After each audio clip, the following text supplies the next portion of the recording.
Salut à tous, j'espère que vous allez bien, je vous souhaite la bienvenue sur ma chaîne. Donc dans cette vidéo, je vous montre comment je réalise ces magnifiques masques de nuit en satin. Donc si ça vous intéresse de savoir comment je les ai réalisés, surtout, restez avec moi. Pour faire mon masque, j'ai utilisé un satin, j'ai également utilisé du molleton, de l'élastique et j'ai utilisé du passepoil en coton.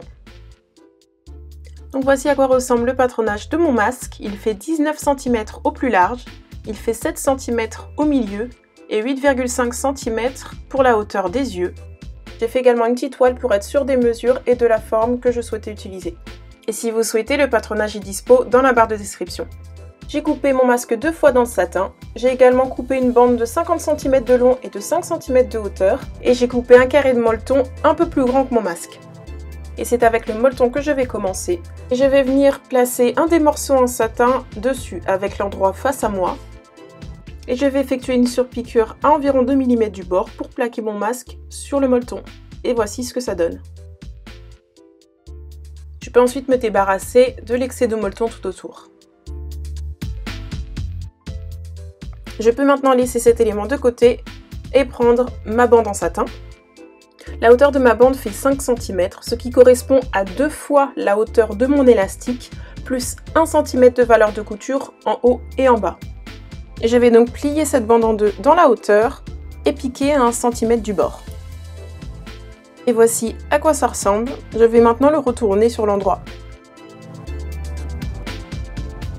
Je plante ma petite épingle à une des extrémités. Je vais ensuite glisser mon épingle à l'intérieur et faire tout glisser jusqu'à atteindre l'autre extrémité.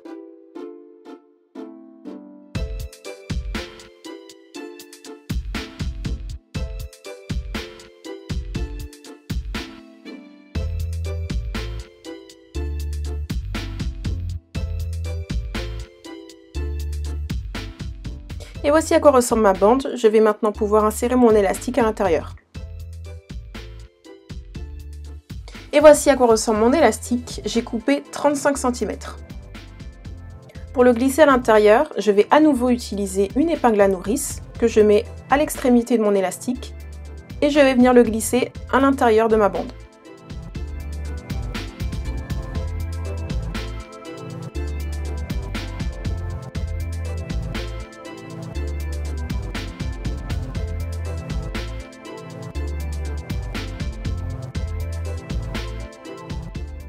Arrivé à l'autre extrémité, je vais mettre une petite épingle pour maintenir mon élastique en place. Et pour ne pas que l'autre extrémité de mon élastique se perde à l'intérieur de mon tunnel, à l'intérieur de ma bande, je vais mettre une épingle à la verticale comme ceci, pour l'empêcher de se perdre à l'intérieur éventuellement. Et comme vous pouvez le voir, l'épingle a bien fait son travail, donc maintenant je vais la bouger pour épingler ma bande et l'élastique ensemble. Et voici, je viens de créer la bande élastiquée à l'arrière du masque. Maintenant, je viens me munir du deuxième morceau que j'avais coupé, donc celui sans le molleton. Je le place avec l'endroit face à moi et je vais venir placer ma bande élastiquée dessus. Je viens épingler chaque extrémité de ma bande de chaque côté de mon masque. Je fais en sorte que ma bande soit bien droite et qu'elle ne tourne pas. Et je vais effectuer une surpiqûre de chaque côté à environ 5 mm du bord.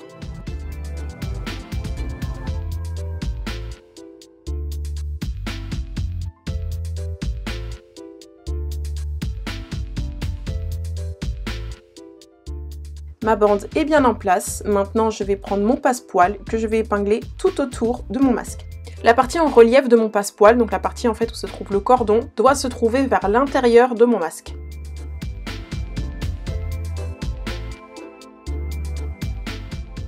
Pour faciliter l'épinglage au niveau des angles arrondis de mon masque, ce que je vais faire c'est que je vais cranter uniquement mon passepoil.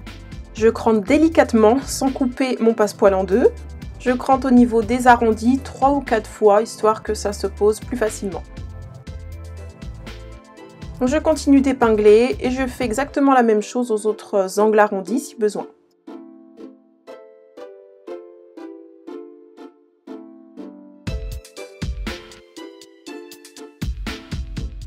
Mon passepoil est épinglé. Je vais donc pouvoir surpiquer mon passepoil, mais attention, je ne me préoccupe pas de ce qui se passe au début et donc à la fin de mon passepoil. Et pour piquer mon passepoil, je vais utiliser un pied presseur pour fermeture à glissière. C'est bien plus pratique pour piquer bien près de la corde qui se trouve dans le passepoil. Et comme j'ai dit que je ne me préoccupais pas de ce qui se passait au début et à la fin de mon passepoil, je vais commencer à piquer à environ 1,5 cm du début de mon passepoil. Et je surpique tout autour.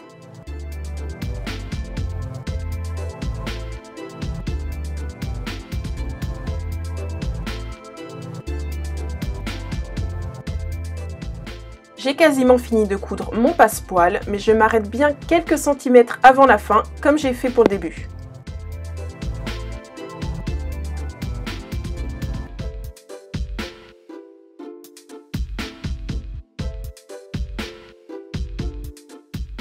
Pour mon passepoil, je veux une finition assez propre, donc c'est pour ça que j'ai décidé de m'en occuper à la toute fin.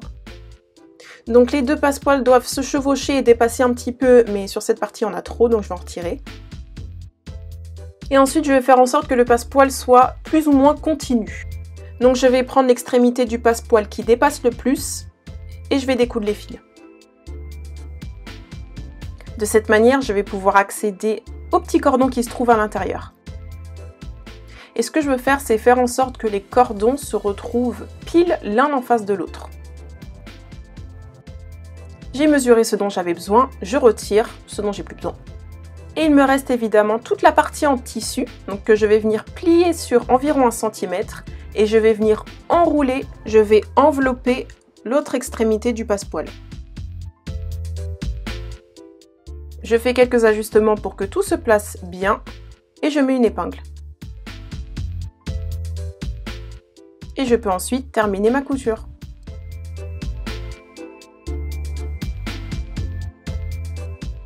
Et de cette manière, mon passepoil est fini proprement. Et voici à quoi ressemble mon masque une fois que c'est fait. Je peux maintenant prendre l'autre élément avec le molleton que j'avais laissé de côté et placer mes deux éléments l'un sur l'autre, endroit contre endroit. Je fais en sorte que ma bande élastiquée reste bien à l'intérieur. Et je maintiens le tout avec des épingles tout autour.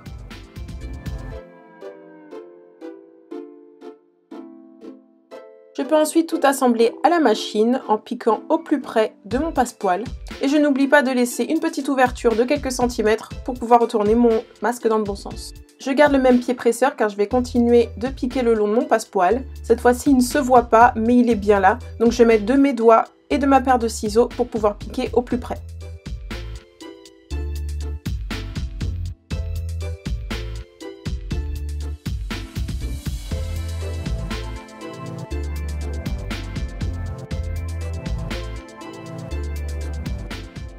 Et voici, j'ai bien ma petite ouverture. Je vais maintenant dégarnir mes valeurs de couture, c'est-à-dire enlever quelques millimètres, mais je garde les valeurs de couture au niveau de mon ouverture intactes, donc je n'y touche pas.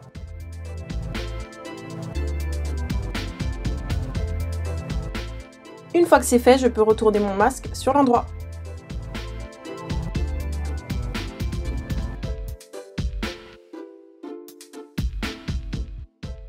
Et voici mon beau masque en satin, quasi terminé. Il ne me reste plus qu'à refermer l'ouverture avec des points mains.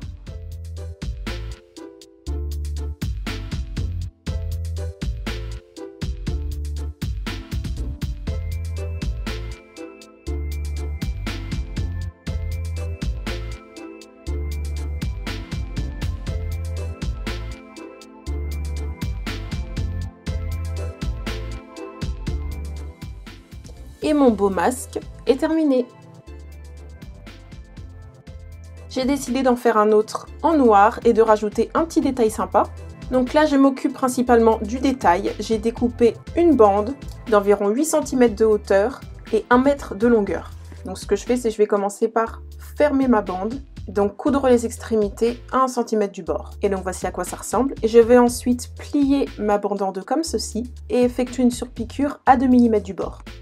J'ai fait ça tout autour et voici ce que ça donne.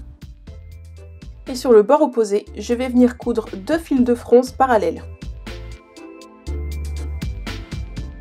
Voici à quoi ça ressemble pour le moment. J'ai mes fils de fronce. Et je vais venir épingler ma bande bord à bord avec mon masque. Donc ma bande va se trouver vers l'intérieur de mon masque. Et je vais uniquement pour l'instant épingler à 2 endroits. Donc au niveau du nez et à l'opposé au-dessus. Et je vais ensuite froncer ma bande jusqu'à ce qu'elle fasse la même taille que mon masque. Je commence déjà par un côté avant de faire l'autre.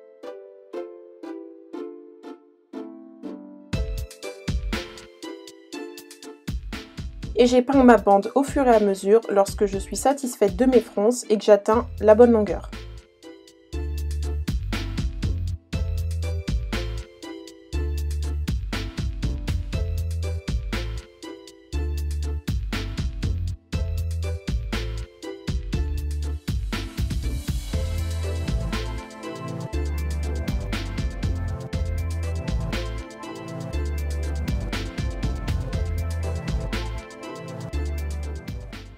J'ai terminé mes fronces d'un côté, je vais pouvoir entamer l'autre côté. Une fois que tout est bien froncé et épinglé, voici ce que ça donne. J'ai déjà placé ma bande élastiquée sur l'autre élément et je vais venir les placer l'un sur l'autre, endroit contre endroit. Et je peux assembler à 1 cm. Pour que mes fronces et ma bande tiennent bien en place, j'ai gardé toutes mes épingles, donc je vais coudre doucement tout autour pour ne pas casser mon aiguille et endommager ma machine.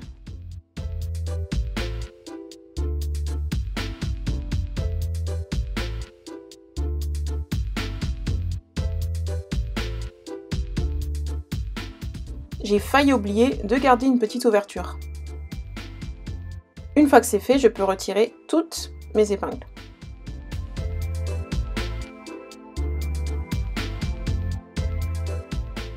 J'ai oublié de dégarnir les angles, mais c'est pas grave, je vais maintenant retourner mon masque.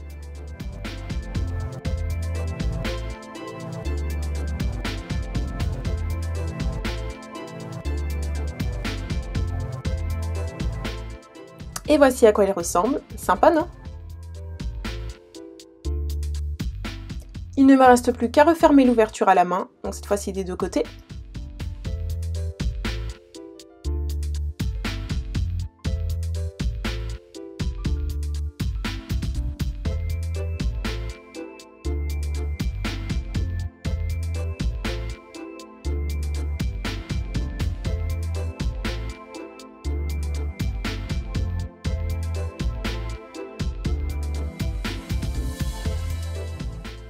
Et à retirer mes fils de fronce.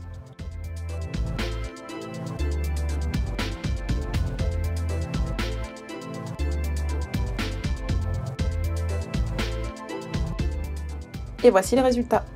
Et voilà à quoi ils ressemblent, je les trouve vraiment beaux. J'aurais peut-être dû rajouter un autre morceau de molleton à l'intérieur, mais ils sont quand même très confortables comme ça, donc je suis très contente. J'espère que ça vous a donné envie de réaliser les vôtres. N'hésitez pas à vous abonner à la chaîne pour voir plus de vidéos comme celle-ci. Et en attendant la prochaine, portez-vous bien. Salut!